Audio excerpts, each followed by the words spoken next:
ദൈവ തിരുനാമത്തിന് സ്തോത്രം ചെയ്യുകയും സ്തുതിക്കുകയും ചെയ്യുന്നു. കർത്താവിൽ അനുഗ്രഹീതരും ദൈവത്തിന് ഏറ്റവും പ്രിയമുള്ളവരുമായ എല്ലാ ദിവസവും വചനം കേൾപ്പാൻ ഒത്തിരി താല്പര്യത്തോടെ കാത്തിരിക്കുന്ന പ്രിയമുള്ളവരെ, ക്രിസ്തുവേശുവിൻ്റെ ധന്യമുള്ള നാമത്തിൽ വിനീതമായ സ്നേഹവന്ദനം ഇന്നും ഞാൻ നിങ്ങൾക്ക് അറിയിക്കട്ടെ. സന്തോഷത്തോടെ ഇന്നത്തെ ദൈവാലോചനയ്ക്ക് ആധാരമായിരിക്കുന്ന ദൈവവചനത്തിലേക്ക് നിങ്ങളുടെ ശ്രദ്ധയെ സാദരം ക്ഷണിക്കുകയാണ്. പ്രതീക്ഷയോടെ കർത്തൃസന്നിധിയിലായിരിക്കുന്ന എല്ലാ ദൈവമക്കളും ഉണർന്നിരിക്കുന്ന മനസ്സോടെ ദൈവത്തിൻ്റെ വചനം കേട്ട് തൃപ്തരായി, ഏതെങ്കിലും വിധത്തിൽ നമ്മുടെ മനസ്സ് തകർന്നിരിക്കുന്നെങ്കിൽ, നമ്മുടെ മുന്നേറ്റം മങ്ങിയിരിക്കുന്നെങ്കിൽ ഈ വചനങ്ങളാൽ നിങ്ങൾ പ്രകാശിക്കട്ടെ, അതീവ ധൈര്യമുള്ളവരാകട്ടെ എന്നുകൂടി പ്രാർത്ഥിച്ചുകൊണ്ട് ദൈവത്തിന് നന്ദിയും സ്തുതിയും സ്തോത്രവും കരയറ്റിക്കൊണ്ട് ഇന്ന് നമുക്കൊരുമിച്ച് ചിന്തിപ്പാൻ പരിശുദ്ധാത്മാവിൻ്റെ ഹൃദയത്തിൽ തന്നിരിക്കുന്ന പ്രേരണ അപ്പോസ്തല പ്രവൃത്തി 18-ാം അധ്യായത്തിൻ്റെ 23-ാം വാക്യത്തിലെ ഒരു കൊച്ചു വാക്കിൽ നിന്നാണ്. ഞാൻ ആ വാക്യം നിങ്ങളെ വായിച്ച് കേൾപ്പിക്കാം. അപ്പോസ്തല പ്രവൃത്തി 18-ാം അധ്യായം 23-ാമത്തെ വാക്യം. അവിടെ കുറേ നാൾ താമസിച്ച ശേഷം പുറപ്പെട്ട് ക്രമത്താലെ ഗലാത്യ ദേശത്തിലും ഫ്രിഗ്യയിലും സഞ്ചരിച്ച് ശിഷ്യന്മാരെയൊക്കെയും ഉറപ്പിച്ചു. പൗലോസ് ഒരു മിഷണറി ആയിരുന്നല്ലോ. ഒരു ഇടയ ശുശ്രൂഷ ചെയ്യുന്ന ആളെപ്പോലെ 2-3 കൊല്ലം ഒരു സ്ഥലത്ത് താമസിച്ച് ആ സഭയെ ശുശ്രൂഷിച്ച് പോരുന്ന ഒരു വിളിയും സ്വഭാവപ്രകൃതക്കാരനുമല്ലായിരുന്നല്ലോ. യാത്ര, നിരന്തര യാത്ര, മിഷണറി യാത്ര, പട്ടണങ്ങളിൽ നിന്ന് പട്ടണങ്ങളിലേക്ക് കടലിൽ ഇതുപോലെ യാത്ര ചെയ്ത ആ കാലഘട്ടത്തിലെ ഒരു യാത്രികൻ തന്നെ ഉണ്ടായിരുന്നോ എന്ന് നാം സംശയിക്കുന്നു. കർത്താവിന് വേണ്ടി അതുപോലെ വീട്ടിലിരിക്കാതെ, റെസ്റ്റ് എടുക്കാതെ യാത്രകളെ സ്നേഹിച്ച, യേശുക്രിസ്തുവിന് വേണ്ടി ഒരുപാട് ദീർഘദൂരം കടലും കരയും താണ്ടിയ ദീർഘദർശിയായ കർത്തൃദാസനായിരുന്നല്ലോ അപ്പോസ്തലൻ. വെറുതെ ഒരു ടൂറടിച്ച് യാത്ര പോകുകയല്ല. കർത്താവിൻ്റെ പേരിലും മിഷണറി യാത്രയുടെ പേരിലും മിഷൻ പ്രവർത്തനത്തിൻ്റെ പേരിലും ജസ്റ്റ് ഒരു ടൂറ് പോകുന്ന മൂഡിൽ പോകുന്നവർ കണ്ടേക്കാം. പക്ഷേ പൗലോസ് ആത്മഭാരത്തോടെ ഓരോ യാത്രയ്ക്കും ഓരോ ലക്ഷ്യമായിരുന്നു. പരിശുദ്ധാത്മാവാണ് അതിന് ഒത്തിരി സഹായിച്ചത്. ദൈവാത്മാവുമായിട്ട് ഒത്തിരി അടുത്ത് നിൽക്കുകയാണെങ്കിൽ കർത്താവ് നമ്മളെ വേണ്ടും വണ്ണം ഗൈഡ് ചെയ്യും. നമ്മുടെ യാത്രകൾ, നമ്മുടെ തീരുമാനങ്ങൾ, നമ്മുടെ പ്രവർത്തനങ്ങൾ, നാം ചെയ്യുന്ന കാര്യങ്ങൾ, ഇതെല്ലാം കൃത്യമായി ദൈവാത്മാവ് നമുക്ക് വേണ്ടി നിവർത്തിച്ചു തരും. അതിന് എത്രയോ തെളിവുകൾ 16-ാം അധ്യായത്തിൽ പരിശുദ്ധാത്മാവ് പോകാനിരുന്ന സ്ഥലത്തേക്ക് പോകാതെ വിലക്കുകയും മറ്റൊരു സ്ഥലത്തേക്ക് പോകാനുള്ള ഗൈഡൻസ് കൊടുക്കുകയും ചെയ്തതൊക്കെ ദൈവാത്മാവിൻ്റെ ദിവ്യമായ നടത്തിപ്പിന് എത്രയോ തെളിവാണ്. അങ്ങനെ പൗലോസ് യാത്ര ചെയ്യുകയാണ്. തൻ്റെ യാത്രയുടെ ഒരു പ്രത്യേക ഘട്ടത്തിൽ അദ്ദേഹത്തിൻ്റെ മനസ്സിനകത്ത് പ്രേരണ തോന്നുന്നു. താൻ ആദ്യം പ്രവർത്തിച്ച സ്ഥലങ്ങൾ ഒരിക്കൽ കൂടി സന്ദർശിക്കുക.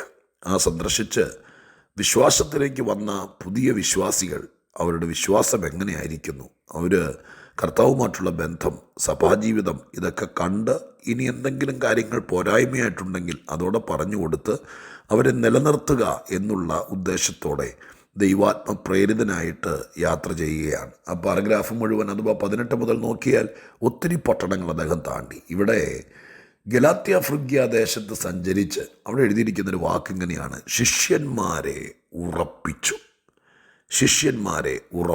കൊച്ചു വാക്കാണ്, ഉറപ്പിച്ചു. പക്ഷേ അസാധാരണമായിരിക്കുന്ന, ആവശ്യമുള്ള ആത്മീയത നിലനിർത്താൻ പറ്റുന്ന, നമ്മെ തന്നെ മോൾഡ് ചെയ്യുന്നൊരു വാക്കാണത്, ഉറപ്പിച്ചു. എല്ലാവരെ കൊണ്ടും പറ്റുന്നൊരു കാര്യമല്ല കേട്ടോ. ഓരോരുത്തരുടെ കയ്യിലിരിപ്പ് ഓരോ രീതിയിലാണ്. ഒരു കർത്തൃദാസന് അല്ലെങ്കിൽ ഒരു മനുഷ്യന് മറ്റുള്ളവരിൽ ദൈവാത്മാവിൽ എത്രത്തോളം സ്വാധീനം, ആ വാക്ക് ഞാൻ പറയുമ്പോൾ നിങ്ങളൊന്ന് ശ്രദ്ധേയമായിട്ട് മനസ്സിലാക്കണം. നമ്മളെ ദൈവം ഉപയോഗിക്കുന്ന ആളുകൾ, അവരെ പ്രത്യേകം ദൈവസന്നിധിയിൽ കൂറിക്കൊള്ളണം.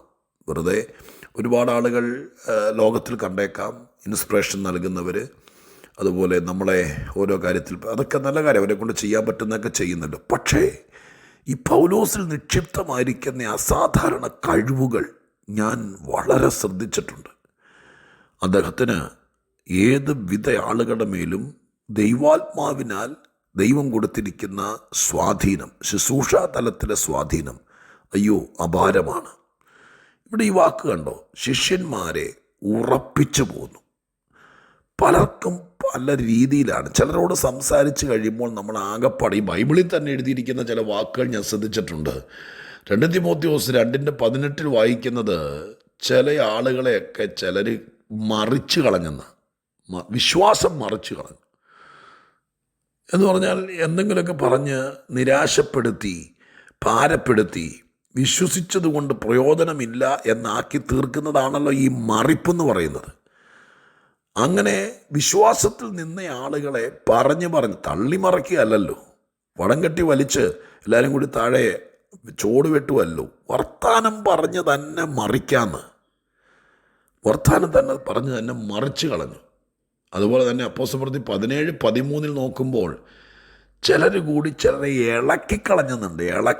മനസ്സിളക്കിക്കളഞ്ഞു. ഉറച്ചിരുന്നതവർ, പക്ഷെ ആകെപ്പാടെ ചഞ്ചലപ്പായി മാറി. ഇങ്ങനെ ഓരോരുത്തരുമായിട്ട് ഇടപെടുമ്പോൾ സംഭവിക്കുന്ന ചില കാര്യങ്ങൾ തിരുവെഴുത്തിൽ നമുക്ക് കാണാൻ പറ്റും. ഇളക്കുക, മറിക്കുക, ഭ്രമിപ്പിക്കുക, അങ്ങനെയൊക്കെ ഒത്തിരി വാക്കുകൾ. ഓരോ വാക്കാണെങ്കിലും ഇത് വാക്കുകളുടെ പുറകിൽ ഭയങ്കരമായിരിക്കുന്ന കാര്യമുണ്ട് കേട്ടോ. പ്രിയരെ, പൗലോസ് ഈ ശിഷ്യന്മാരോട് ചെയ്തത് എന്താണെന്നറിയാമോ? അവരെ ഉറപ്പിച്ചു. പ്രിയമുള്ളവരെ, ദൈവമായ കർത്താവിൻ്റെ തിരുസന്നിധാനത്തിൽ നമ്മളൊക്കെ എത്ര അധികായനാണെങ്കിലും കഴിവുള്ളവനാണെങ്കിലും ചില സന്ദർഭങ്ങളിൽ, ഇതൊക്കെ മനസ്സിൻ്റെ ഒരു പ്രശ്നങ്ങളാണ് കേട്ടോ, ചില സന്ദർഭങ്ങളിൽ നമുക്കും ഇളക്കമൊക്കെ തട്ടാം. നമുക്കും ചിലപ്പോൾ തോന്നിയേക്കാം, എന്തോരം പ്രാർത്ഥിച്ചു, എന്തെല്ലാം കാര്യങ്ങൾ ദൈവത്തിൻ്റെ സന്നിധിയിൽ നമ്മൾ തീരുമാനിച്ചു, ചെയ്തു, എത്ര പേരോട് പറഞ്ഞു, അവർ ചിലരൊക്കെ വന്നു, കണ്ടു, പ്രാർത്ഥിച്ചു. ഇതൊക്കെ ചെയ്ത് കഴിയുമ്പോൾ നമുക്ക് അപ്രയോജനമാണല്ലോ എന്ന് മനസ്സ് പറയുന്ന സമയത്ത് പലപ്പോഴും നമ്മളങ്ങ് ഇളകും, ഭ്രമിക്കും, ചിലപ്പോൾ നമ്മൾ മറിയാനും സാധ്യതയുണ്ട്. പക്ഷെ ആ സമയത്ത് നമ്മെ ഉറപ്പിക്കാൻ ആ വാക്ക് ഞാൻ ഒത്തിരി സന്തോഷത്തോടെ ദൈവസന്നിധിയിൽ ചേർത്ത് പിടിക്കുന്നു. കാരണം അങ്ങനൊരു കൃപ എല്ലാവരും പ്രാർത്ഥിക്കണം. നിങ്ങളുടെ കുഞ്ഞുങ്ങളെ വേറെ വലിയ വേദിയിലേക്കൊന്നും പോകാൻ നമ്മൾ മനസ്സ് വയ്ക്കണ്ട. ഇനി അഥവാ ദൈവം അവസരം തരുന്നെങ്കിൽ തരട്ടെ. നമ്മുടെ കുഞ്ഞുങ്ങളെ ഒന്ന് ഉറപ്പിക്കാൻ, നമ്മുടെ ജീവിത പങ്കാളി ചിലപ്പോൾ ആടി ഉലയുമ്പോൾ ഉറപ്പിക്കാൻ, അതിന് വേറൊന്നും ചെയ്യണ്ട. ദൈവത്തിൻ്റെ കൃപ പ്രാപിച്ചാൽ നമുക്ക് വചനം പറഞ്ഞ്, വാഗ്ദത്തങ്ങൾ പറഞ്ഞ്, കഴിഞ്ഞ കാലത്ത് ദൈവമായ കർത്താവ് നടത്തിയ സാക്ഷ്യങ്ങളും വിധങ്ങളും പറഞ്ഞ് ഉറപ്പിക്കാമല്ലോ. പൗലോസ് എന്തായിരിക്കും അവരോട് പറഞ്ഞത്? സുവിശേഷം പറഞ്ഞെങ്കിലേ രക്ഷിക്കപ്പെടുകയുള്ളൂ, ഉപദേശം പറഞ്ഞെങ്കിലേ അവർ ദൈവകൃപയിൽ വേർപെട്ട് വരുവുള്ളൂ.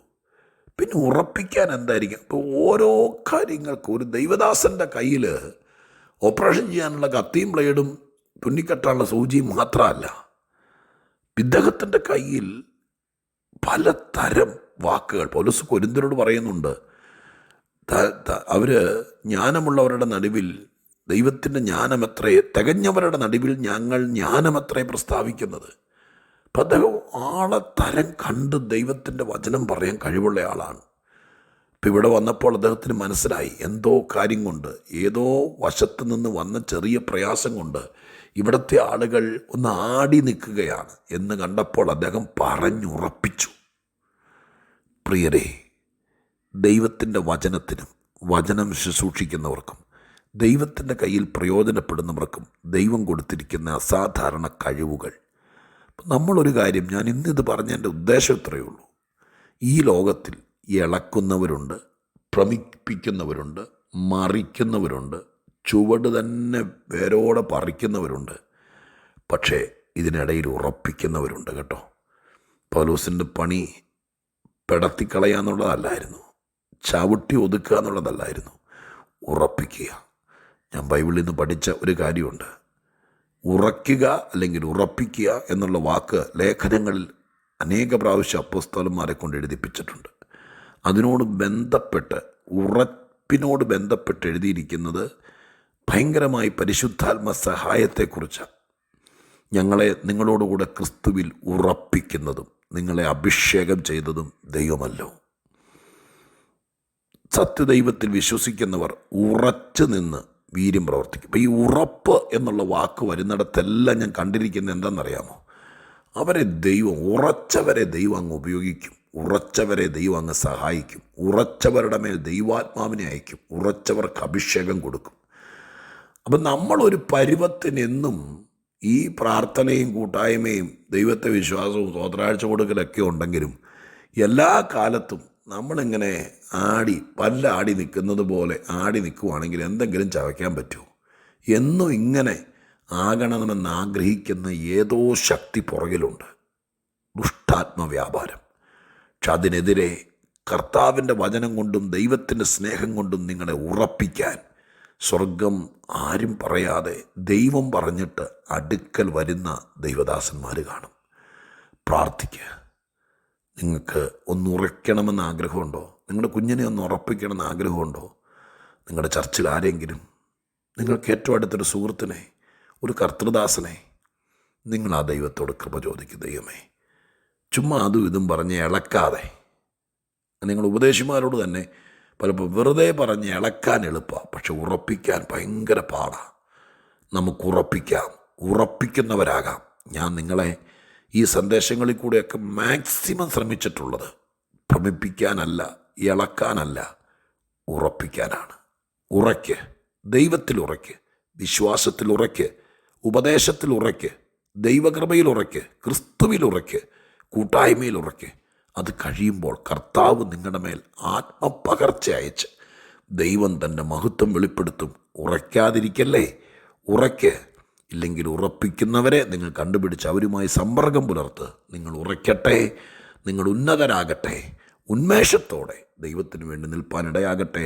ഉറയ്ക്കുക, ദൈവം ചിലത് ചെയ്യും. ഈ ഡിസംബറിൽ നിങ്ങൾ ഇളകരുത്, ഉറയ്ക്ക്. അടുത്ത ആണ്ടിലേക്ക് ദൈവം നിങ്ങൾക്ക് വേണ്ടി വൻ കാര്യം ചെയ്യട്ടെ. ഉറപ്പിക്കാൻ ഞാൻ വീണ്ടും ശ്രമിക്കാം, പൗലോസിനെ പോലെ.